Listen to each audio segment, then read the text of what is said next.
Stop scrolling. Board exams അടുത്തില്ലേ? Syllabus മൊത്തം കണ്ടിട്ട് ടെൻഷനാണോ? Just listen to this.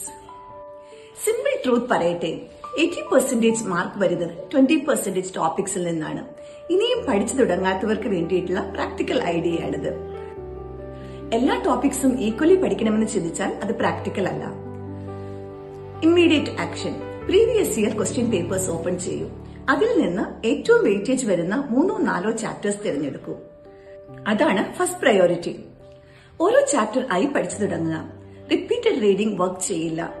അത് ജസ്റ്റ് ഫെമിലിയാരിറ്റി ഫീലിംഗ് ആണ് ഉണ്ടാക്കുന്നത്. ഫ്ലുവൻസി ഇല്യൂഷൻ എന്നാണ് ഇതിനെ പറയുന്നത്.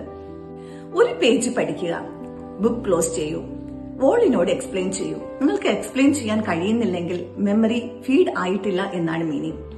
ബുക്ക് ഓപ്പൺ ചെയ്ത് പിന്നെയും വായിക്കുക. പെർഫെക്ഷൻ വേണ്ട, പാനിക് വേണ്ട. You still have time. Your brain works better when you are calm. Keep growing. Have a great life.